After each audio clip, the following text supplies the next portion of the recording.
आदमी को डरावना एहसास हुआ कि वो मंगल ग्रह पर 108 दिन बिता चुका है। वो अपने जीवित होने का संदेश पृथ्वी पर भेजने के लिए पूरी ताकत से खोज करता है और आखिरकार 1997 में मंगल पर छोड़े गए पाथफाइंडर को ढूंढ लेता है। अब 10 साल बीत चुके हैं और उसे यकीन नहीं कि पाथफाइंडर अब भी काम करेगा या नहीं, लेकिन पृथ्वी पर वापस जाने के लिए वो किसी भी जीवित रहने के मौके को नहीं छोड़ता। वो पाथफाइंडर को बिजली से जोड़ता है और सफलतापूर्वक 10 साल से बंद पड़ी मशीन को चालू कर देता है और सिग्नल रिसीवर को अपने सबसे करीबी स्पेस स्टेशन की ओर घुमाता है। जल्द ही पृथ्वी पर स्पेस सेंटर के कर्मचारियों को पाथफाइंडर के चालू होने का संकेत मिलता है और वे सीधे मंगल पर पाथफाइंडर के साथ सिंक कर सकते हैं। इसी समय मंगल पर मार्क भी देखता है कि पाथफाइंडर अपने आप चलने लगा है। हालांकि ये पुराना उपकरण 6.5 करोड़ किलोमीटर की दूरी पर है और उन्हें एक संदेश भेजने में 30 मिनट लगते हैं, लेकिन इससे मार्क को पता चलता है कि वो पृथ्वी पर स्पेस एजेंसी से जुड़ चुका है और वो तुरंत बेस में वापस जाता है। कुछ व्हाइट बोर्ड ढूंढता है, उन पर कुछ सरल शब्द लिखता है और फिर हथौड़े से उन्हें कैमरे के सामने लगा देता है। आधे घंटे बाद पृथ्वी पर स्पेस एजेंसी को मंगल से भेजी गई तस्वीर मिलती है और ये नतीजा उन्हें बहुत खुश करता है। हालांकि वे सिर्फ कैमरा घुमाकर मार्क को संदेश भेज सकते हैं, लेकिन कम से कम उनके बीच संपर्क स्थापित हो चुका है। उनके बीच संदेशों का आदान प्रदान करने के लिए मार्क ने 16 अंकीय प्रणाली का उपयोग करने का सोचा। उसने पाथफाइंडर के चारों ओर एक गोला बनाया और फिर हर एक निश्चित दूरी पर एक बोर्ड रखा जिसमें हर बोर्ड एक अक्षर को दर्शाता था। स्पेस एजेंसी में भी यही किया गया।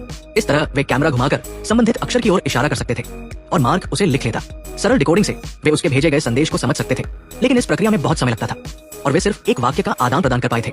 लेकिन जल्द ही स्पेस एजेंसी के विशेषज्ञों को एक तरीका सूझा। उन्होंने कुछ दिनों में मार्क को पाथफाइंडर के कोड को बदलना सिखाया ताकि पाथफाइंडर का संचार रोवर से जुड़ सके। इस तरह स्पेस एजेंसी बिना किसी रुकावट के रोवर के जरिए मार्क से बात कर सकती थी। ये ग्रहों के बीच का संवाद स्पेस एजेंसी के सभी कर्मचारियों को आकर्षित करता है और मार्क के कारनामे उन्हें हैरान कर देते हैं, लेकिन उन्हें मार्क को यह बताना पड़ता है कि उसे मंगल पर अकेले 4 साल रहना होगा। तब जाकर वे मिशन फिर से शुरू कर सकते हैं और वह पृथ्वी पर वापस आ सकेगा। अच्छी बात यह है कि मार्क के पास पर्याप्त आलू है जिनसे वो 1 साल तक जीवित रह सकता है। जब स्पेस एजेंसी रॉकेट बना लेगी और उसे सामान भेज देगी तो वो 4 साल तक जीवित रह सकता है, लेकिन स्थिति उनकी सोच से अलग हो जाती है। उसी रात जब मार्क लैब में जाता है तो प्रेशर चैनल में खराबी आ जाती है। लैब कहीं से टूट जाती है जिससे अंदर और बाहर का दबाव अलग हो जाता है और आखिरकार लैब में भयंकर धमाका होता है। मार्क के हेलमेट में दरार आ जाती है और ऑक्सीजन तेजी से लीक होने लगती है।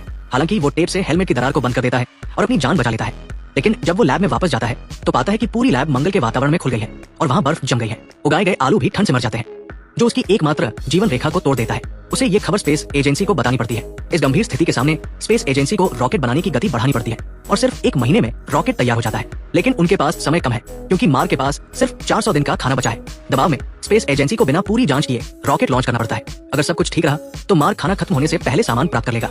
जल्द ही रॉकेट सफलतापूर्वक उड़ान भरता है और सभी इस पल का जश्न मनाते हैं, लेकिन ज्यादा देर नहीं बीतती कि कर्मचारियों को रॉकेट में असामान्य कंपन दिखाई देता है और जब तक वे समझ पाते हैं हवा में उड़ता रॉकेट फट जाता है। जल्दबाजी में रॉकेट लॉन्च करने की वजह से ये असफल हो जाता है। अगर वे फिर से रॉकेट बनाने का समय लेते तो मार्क मंगल पर भूख से मर चुका होता। एक असहायता का एहसास उन पर छा जाता है। 186वें सोल डे पर रॉकेट के फेल होने की खबर सुनकर मार्क जीने की उम्मीद छोड़ देता है। जब खाना खत्म हो जाएगा तो उसे बस मौत का इंतजार करना होगा। जब सभी निराश हो जाते हैं तो चाइना नेशनल स्पेस एजेंसी मदद करने का फैसला करती है। चाइना उस समय सन गॉड प्रोजेक्ट पर काम कर रहा है और उनके पास एक बूस्टर है जो उन्हें कम से कम समय में मंगल की कक्षा में पहुंचा सकता है, लेकिन इसका मतलब है कि उन्हें सन गॉड प्रोजेक्ट रद्द करना होगा।